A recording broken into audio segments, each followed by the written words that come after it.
When performed correctly, a full facial shave completed with hot towels, lotion, and massage is one of the most relaxing yet regenerating services men can enjoy in the barbershop.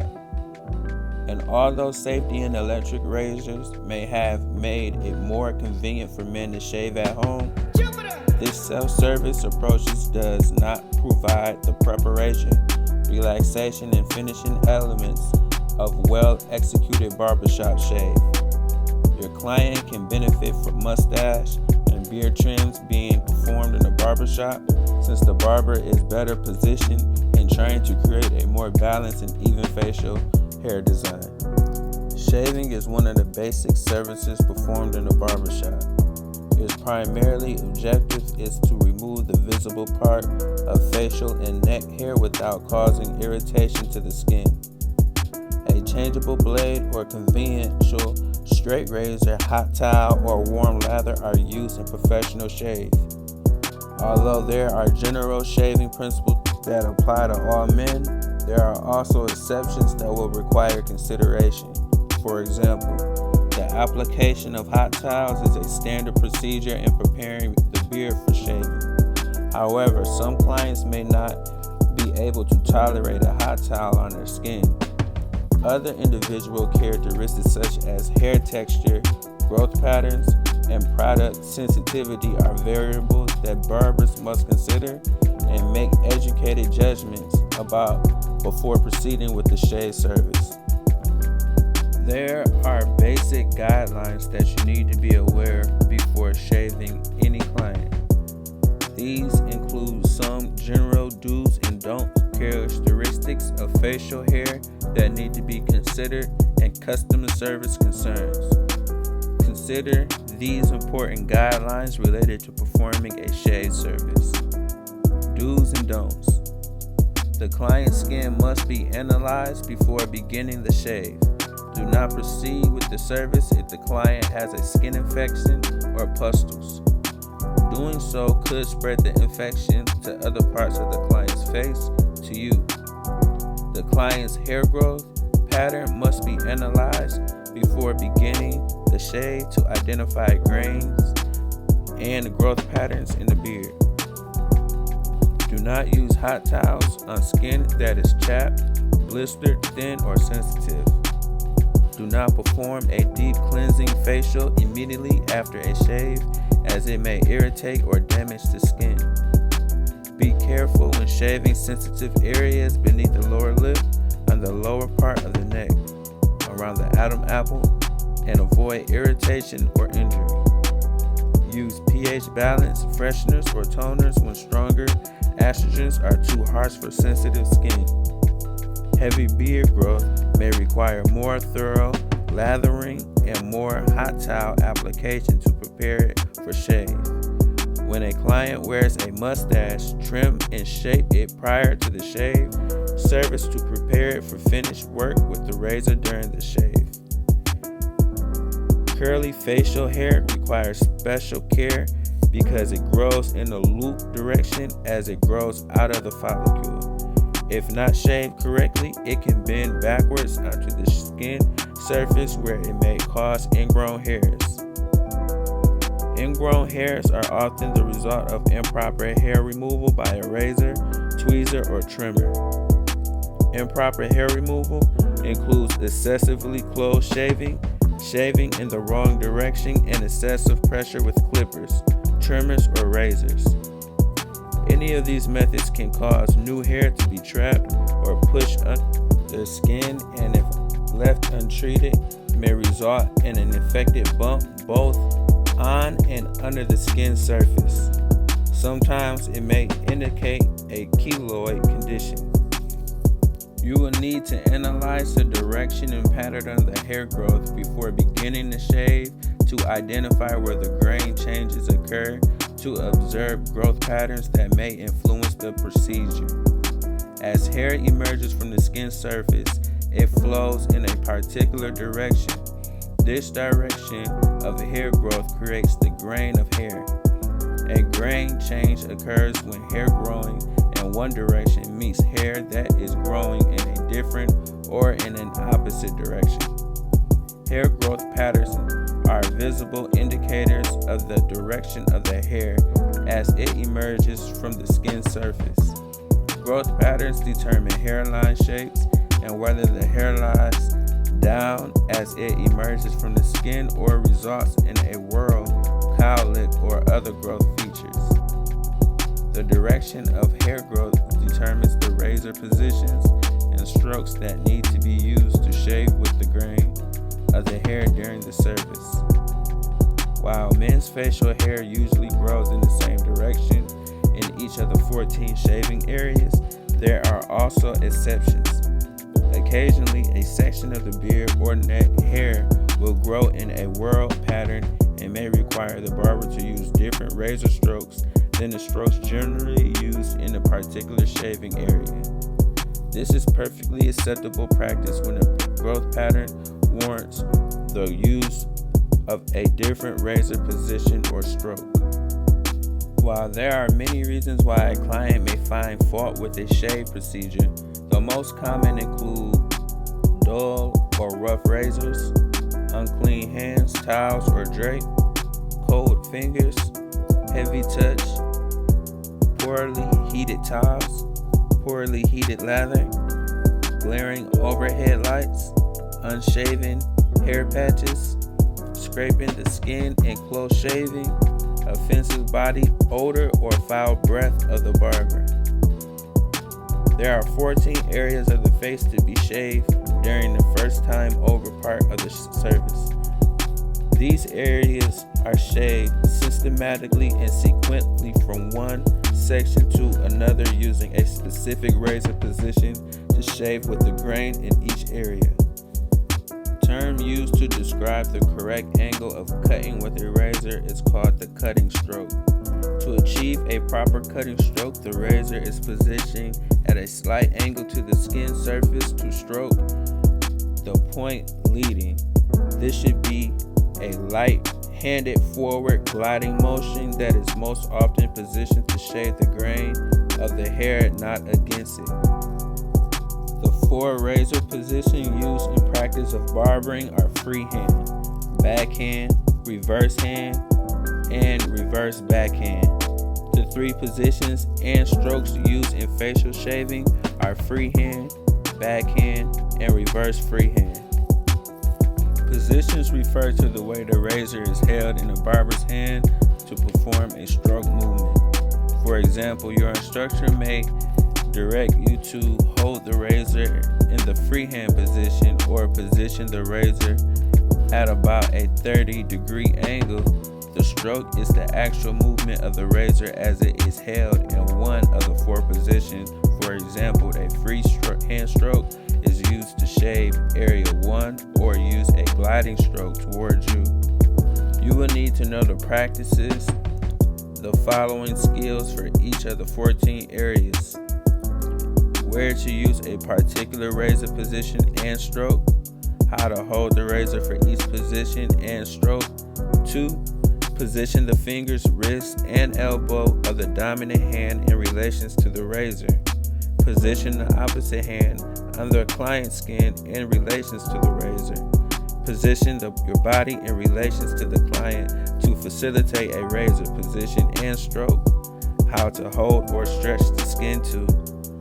Find the balance between stretching the skin too much or too little.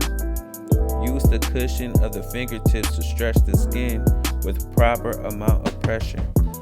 Use the thumb and second finger as primarily digits for stretching the skin. Stretch different areas of the skin in opposite directions that the razor will travel.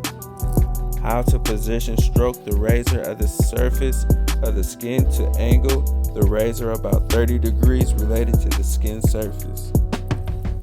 Use a forward gliding movement that leads with a point of the razor.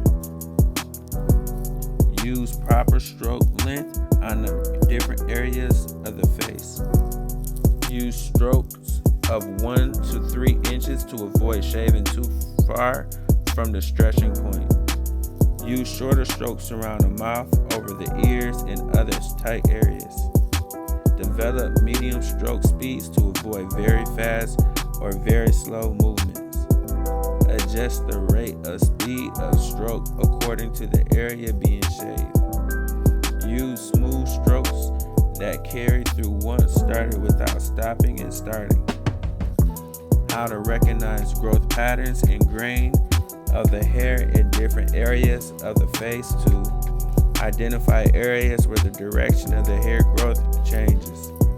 Use the appropriate razor position and stroke for the areas to be shaved. Adjust stroke speed and pressure to accumulate the texture or density of the hair. Recognize, use the turns with the grain, against the grain, and across the grain. How to work effectively and effectively to perform strokes so little to no lather is left behind. Keep the non-dominant thumb and fingertips dry for stretching purposes. Start strokes from a clean skin surface into the lathered surface. Wipe residual lather and hair from the razor in a safe and clean manner. Check your work for rough or missed patches. Freehand position and stroke.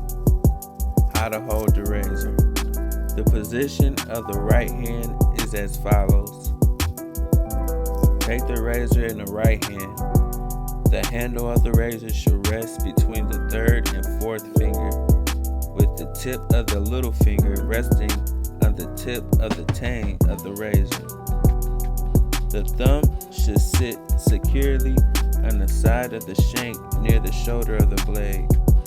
The third finger should lie at the pivot of the shank and the handle, with the first and second fingers in front of it on the back of the shank.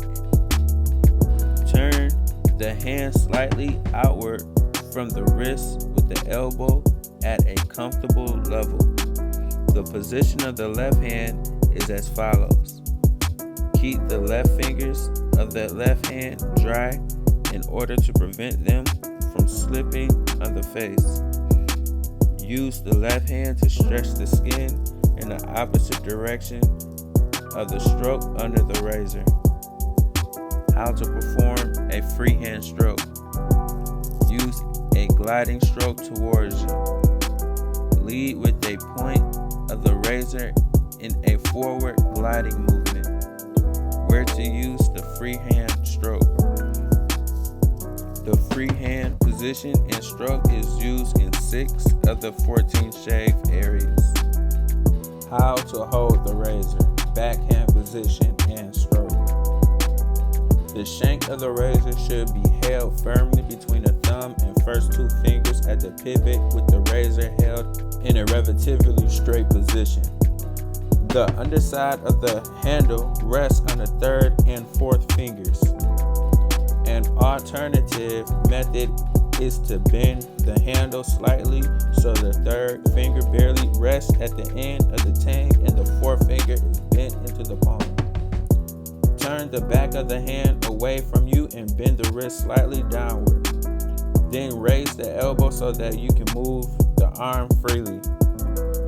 This is the position used for the backhand stroke with the arm movement. Some practitioners prefer to use a wrist movement, in which case the arm is not held as high. The position of the left hand is as follows. Keep the fingers of the left hand dry in order to prevent them from slipping. Stretch the skin under the razor in the opposite direction of the stroke. How to perform a backhand stroke. Use a gliding stroke away from you. Direct the stroke with the point of the razor leading in forward gliding movement. Where to use the backhand stroke. The backhand stroke is used in 4 of the 14 shaving areas if you prefer it in area 12. Reverse freehand position and stroke. The hand and razor position in the reverse freehand stroke is similar to that of the freehand stroke, but the stroke is performed in an upward rather than a downward direction, usually with the barber standing behind the client's shoulder or head. How to hold the razor. The position of the right hand is as follows. Hold the razor firmly in a freehand position. Turn the hand slightly toward you so that the razor edge is turned upward. The position of the left hand is as follows. Keep the hand dry and use it to pull the skin taut under the razor. Position the fingers below or in back of the razor, opposite of the blade edge and direction of the stroke. How to perform the reverse free stroke. Use an upward semi-source stroke toward you to the point, leading in a gliding movement. The movement is from the elbow to the hand with a slight twist of the wrist. Where to use the reverse freehand stroke. The reverse freehand stroke is used in 4 of the 14 shaving areas. See shaving areas 5, 10, 13, and 14. Reverse backhand position and stroke. The reverse backhand position and stroke require delicate practice to master. The holding position of the razor for the reverse backhand stroke is the same as that for the backhand stroke, except the elbow is positioned downward and the forearm is held upward. When you use this stroke, employ a downward gliding stroke that follows along the natural hairline along the side of the neck. How to hold the razor. The position of the right hand barber follows. Hold the razor firmly in the backhand position. Turn the wrist to the right so that the palm of the hand faces upward. Drop the elbow close to the side. The position of the left hand is as follows. Position the left hand so that it is able to draw the skin taut under the razor. Position your hand above the razor. How to perform the reverse backhand stroke. Use smooth gliding strokes directed downward that leads with a point of the razor. Proceed with short cutting strokes directed downward and slightly outward. Where to use reverse backhand stroke. The reverse backhand stroke is only used during a neck shave with the client sitting in an upright position. Typically, the right-handed barber uses a reverse backhand stroke when using the client's left sideburn outline and behind the left ear along the side of the neck. The left-handed barber uses a reverse backhand stroke to shave these areas on the client's right side. The client stroke described in this section illustrates the holding and stroking position that should be employed by the right-handed barber. Right-handed barber start the shave on the right client side. Left-handed barber start the clients on the left side. Understanding body position. The shave procedure begins with the barber standing at the client's side. Right-handed barber stand at the client's right side. Left-handed barber stand at the client's left side. Gently turn the client's head to the position needed to accumulate the stroke. Take half steps or shift your body weight from one foot to the other to change position to perform the shaving strokes. Following are 4 common positions with corresponding shaving areas for the right-handed barber. Stand slightly at front of the client's right side. Shaving areas 1, 4, and 12. Freehand. Stand centered at client's right side.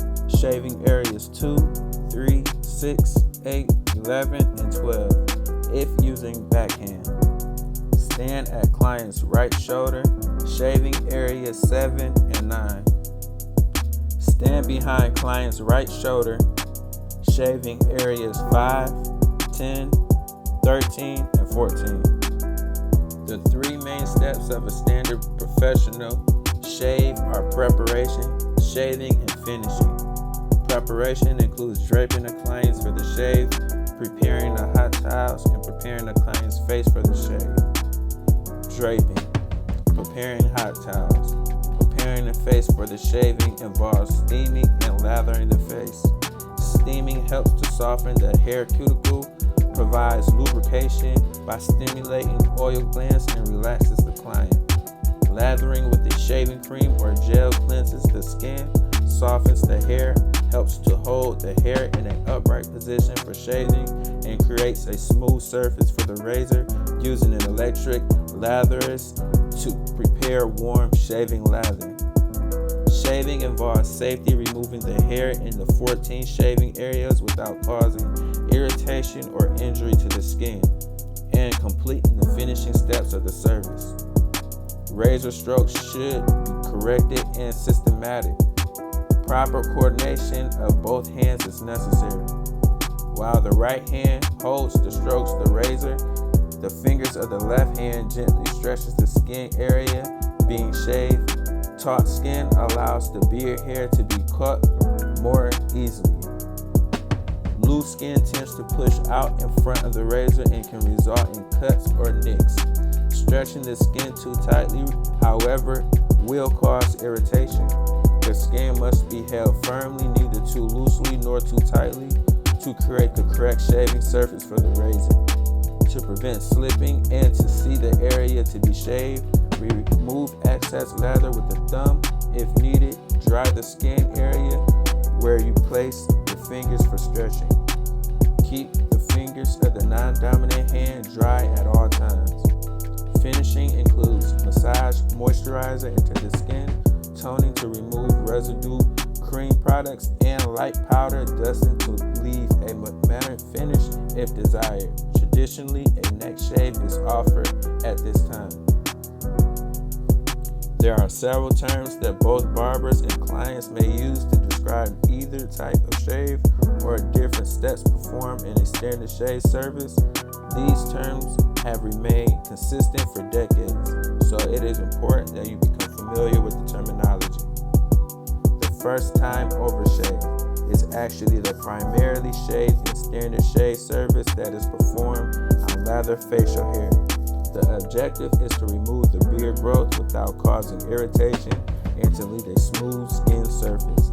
The first time over shave is followed by the second time over shave to remove any rough or uneven spots. The second time over shave is to perform the one or two reasons, either as the step that follows the first time over shave as a part of a close shave as described in a later section. Following the first time over shave, the barber checks the client's skin for any rough or uneven spots. The client's skin is moistened with a warm towel or water, and a freehand stroke is used to shave with or across the grain to remove any remaining hair. The once over shave requires less time for a complete shave service and popular when men patronize barbershops daily for their shave. This shave should result in a smooth face without a close shave. To perform a once over shave, use a few more strokes while shaving across the grain in each shaving area. This practice should ensure that a complete and even shave with a single lather. Remember to use a light hand to avoid causing irritation. Close shaving is the practice of shaving the beard against the grain during the second time over phase of the shave. This practice is undesirable because it may irritate the skin and lead to infection or ingrown hairs. Therefore, barbers do not traditionally employ close shaving methods. That is said, if a client's beard growth warrants it and has a requested close shave, the barber should be able to perform the service. The neck shave traditionally complies. A facial shave involves shaving the neckline on both sides of the neck, behind the ears, and across the nape if desired or necessary. Conversely, a complete outline shave includes the sideburns around the ear, behind the ear areas, and sometimes the front hairline, and typically follows a haircut. In addition to cutting and styling, you should be able to offer your client a full range of services for grooming facial hair. Because today's style is one of individual barbers should perform a proficient or even specialized and designed trimming of men's facial hair. The client who wears a mustache and beard will frequently shop that can provide both hair cutting and facial hair design services. A mustache is most often worn for personal adornment, and men are usually very particular about how it is designed and maintained. Care, artistry, and sensitivity to the client's preference are required for this service. Corrective shaping and redesign of The mustache can help clients with their daily maintenance and trimming until their next barber visit. In addition to knowing how to trim and shape mustaches, barbers should be able to understand and apply certain principles of mustache design. Factors to consider when consulting with a client about suitable mustache designs are his facial features, hair growth and texture, and personal taste. Consider the following factors when discussing mustache design options with your client. The size of the mustache should correspond to the size of the client's features. For example, larger, thicker designs for heavier facial features and smaller, thinner designs for finer features. Following are important facial characteristics that influence mustache designs: width of the mouth, size of the nose, shape of the upper lip area, width of the cheeks, jaw and chin, density and texture of the hair growth. As general rule, be guided by the client's hair growth pattern and avoid cutting too deep into the natural hairlines. This approach will help to minimize daily maintenance as new growth occurs. Following are guidelines for mustache designs and proportions: large, coarse facial features, heavy looking mustache, prominent nose, medium to large mustache, long, narrow face, narrow to medium mustache, extra large mouth, pyramid shaped mustache, extra small mouth, medium, short mustache, smallish, regular feature, smaller, triangular mustache, wide mouth with prominent upper lip, heavier handbar or large divided mustache, round face with regular features, semi-square mustache, square and prominent features, heavier linear mustache with ends slightly curved downward. Additional services that may be offered with a mustache include waxing mustache ends, penciling with a temporary color, coloring for evenness or compatibility with the hair scalp color. Designing the beard. Like mustaches, beards can be designed to balance the appearance of facial features. As with mustaches, men are usually very particular about the design of their beards. Again, a careful approach, artistry, and sensitivity to the client's preference are required for this service. If the client is getting a haircut along with a beard trim, this design must be made as to which service will be performed first. This is completely a matter of choice for the barber. You will have your own reasons for performing one service before another after the other. For example, many barbers cut and style their hair before the beard trim so they can balance the length and fullness of the beard with the finished haircut more effectively. The correct shaping or design of the beard can emphasize pleasant facial features, minimize less desirable ones, and camouflage flaws. As with hair design, it is important to develop a good eye for balance and proportion. Since very few individuals perfectly symmetry face shapes, it may be challenging to create an illusion symmetry and balance in design. Following are some important practical tips for beard design. Analyze the density and distribution of the hair to identify uneven growth areas.